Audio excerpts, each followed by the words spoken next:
ए दा। इदा का इस्तेमाल होता है या फिर हूँ के लिए। इसे पोलाइटनेस और टेंसेस के अकॉर्डिंग इसके एंडिंग को इस्तेमाल किया जाता है। जैसे अगर आप फॉर्मल में बात करेंगे तो आप कहेंगे, एंडिंग में आप लगाएंगे एब ने दा। पोलाइटनेस लेवल का इस्तेमाल करेंगे तो आप कहेंगे ई ए यो। एंडिंग में करना है, ये याद रखिएगा, ये यो। और अगर आप कैजुअल वे में बोलेंगे तो आप इस्तेमाल करेंगे ई या फिर या। इन्हें इस्तेमाल करेंगे वर्ड के एंडिंग के अकॉर्डिंग। यानी अगर वर्ड के एंडिंग में आता है कॉन्सोनेंट तो आप इसे इस्तेमाल करेंगे और इसे इस्तेमाल करेंगे। और अगर वोवल या फिर कॉन्सोनेंट नहीं है तो आप इस्तेमाल करेंगे ये और ये। एग्जाम्पल के तौर पे लीजिए,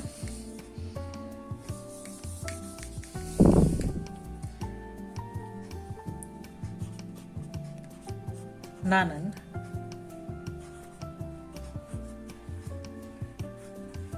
योजा इदा।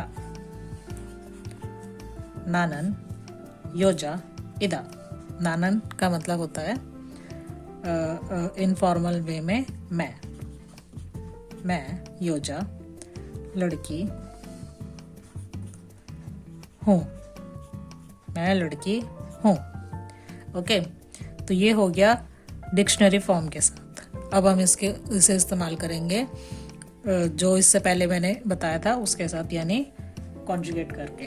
तो आप इसे सिंपली इस्तेमाल करेंगे इनफॉर्मल वे में। अगर आप कहेंगे तो आप कहेंगे नानन योजा या। क्योंकि यहाँ वर्ड में कॉन्सोनेंट नहीं है तो आप इस्तेमाल करेंगे या। अब अगर इसे हम पोलाइटनेस लेवल में कहेंगे तो आप इस्तेमाल करेंगे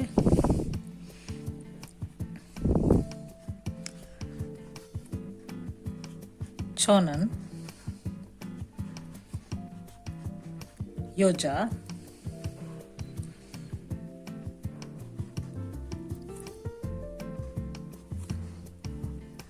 ये यो। छोनन योजाएयो। ओके, छोनन योजाएयो।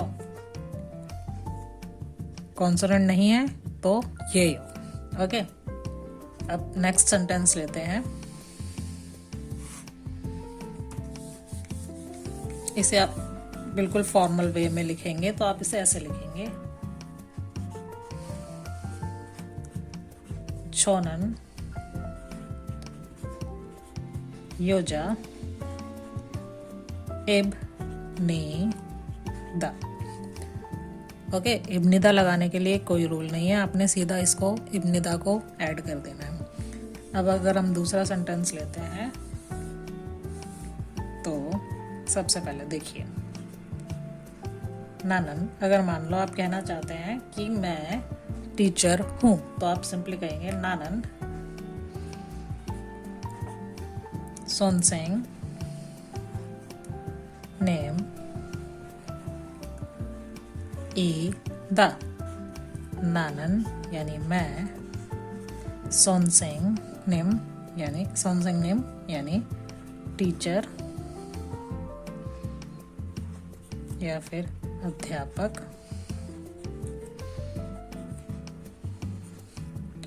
इदा मीन्स हूँ,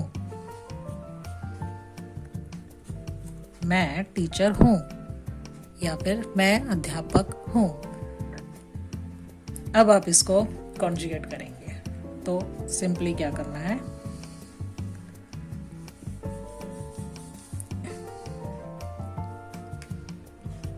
इनफॉर्मल वे में नानन सोनसेंग नेम, क्योंकि एंडिंग में कॉन्सोनेंट है तो आप यूज़ करेंगे ई या। 나는 선생님이야.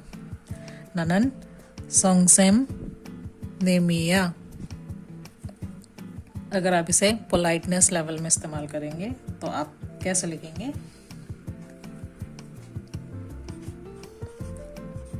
저는 선생님이에요.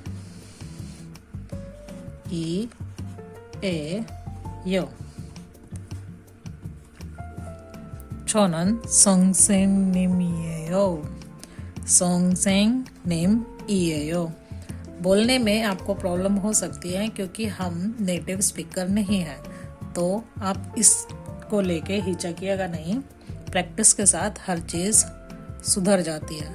अब आप इसे फॉर्मल लेवल में कहेंगे तो आपने सिंपली क्या करना है, एंडिंग को हटा के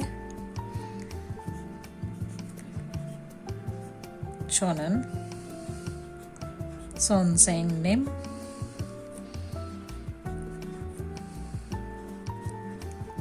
입니다. 저는 선생님입니다. 저는 선생님입니다. 선생님입니다। कोरियन में ज़रूरी नहीं होता आप छोनन छोनन नानन नानन ये सब बार बार इस्तेमाल करो। आप सिंपली सेंटेंस बोल सकते हो बिना इसके। 저는 선생님입니다. 나는 선생님이야. 저는 선생님이에요. 저는 선생님입니다। मैंने इसे गलत पढ़ा था। नानन 선생님이다। ओके, तो बस सिंपली यही करना होता है। आपने एंडिंग चेंज कर देनी है टेंसेस और पोलाइटनेस लेवल के अकॉर्डिंग। तो इंट्रोड्यूस करने के लिए आप कुछ भी इस्तेमाल कर सकते हैं। अब एक सेंटेंस और है जो आप इस्तेमाल करेंगे किसी चीज़ के बारे में बताने के लिए। जैसे आप किसी चीज़ को बताना चाह रहे हैं कि ये चीज़ क्या है, तो आप सिंपली कहेंगे जैसे आप कह रहे हैं कि ये एक बुक है।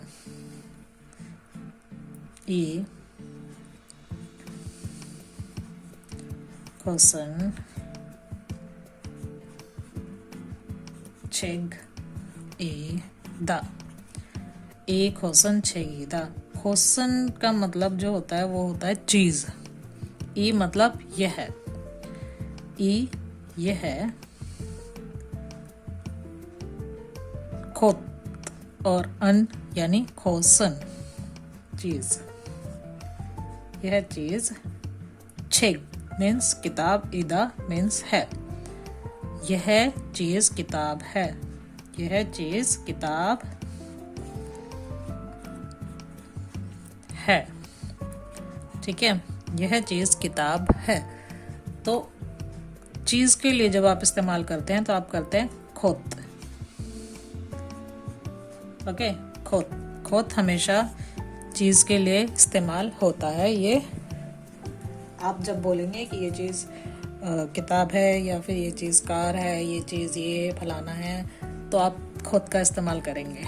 ओके, तो अब आप इसको भी उसी तरीके से कॉन्जुगेट कर सकते हैं जैसे हमने बाकी सेंटेंसेस को किया।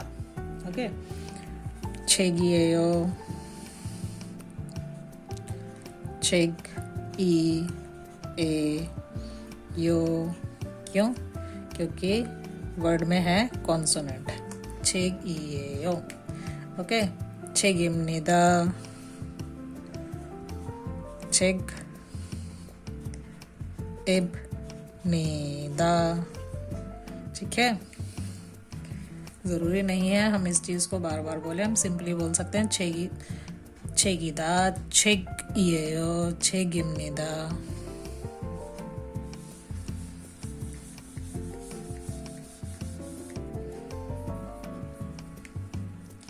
एक सेंटेंस सिंपली और कह सकते हैं। आप मान लीजिए कह रहे हैं कि मैं एक विद्यार्थी हूँ, यानी मैं स्टूडेंट हूँ। नानन, आप सिंपली इसको यूज़ करेंगे।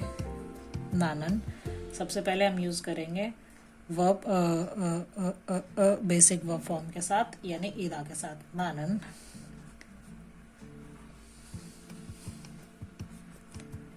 학생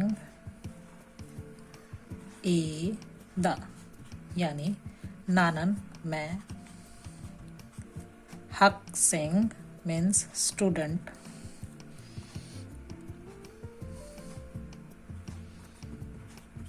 यानी विद्यार्थी,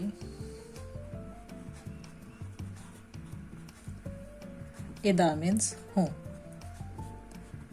तो आप सिंपली क्या कहेंगे, नानन 학생이다. अब इसे अलग अलग तरीके से कॉन्जुगेट करेंगे पोलाइटनेस लेवल के अकॉर्डिंग. तो सबसे पहले होगा नानन 학생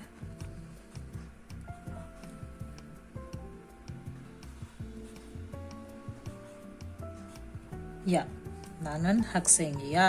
ये हो गया इनफॉर्मल.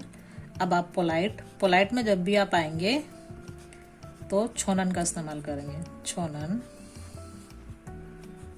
학생 이에요. छोनन 학생이에요. और वेरी फॉर्मल हो जाएगा छोनन 학생 입니다. तो इदा के ये रूप हैं जो आपको इस्तेमाल करने होते हैं सब्जेक्ट, नाउन या इन सब को इंट्रोड्यूस करने के लिए या फिर आपस में कनेक्ट करने के लिए. बहुत इजी है, सिर्फ आपको प्रैक्टिस की ज़रूरत है. और एक बात याद रखिए, कभी भी बोलने से घबराइए मत. आप जितना बोलेंगे उतनी ही आपकी लैंग्वेज साफ होगी. मुझे भी प्रॉब्लम होती है, आपको भी होगी. और धीरे धीरे, क्योंकि हम नेटिव स्पीकर नहीं है, नेटिव स्पीकर्स नहीं है, तो ये प्रॉब्लम आपके मेरे साथ ही नहीं हर उस इंसान के साथ होगी जो इस लैंग्वेज को या किसी भी नई लैंग्वेज को सीख रहा है. तो घबराइए मत, try and give your best. मिलते हैं एक और दूसरे वीडियो के साथ. तो अगर आपको ये वीडियो पसंद आई तो please like, comment and share ज़रूर कीजिएगा. Thank you so much.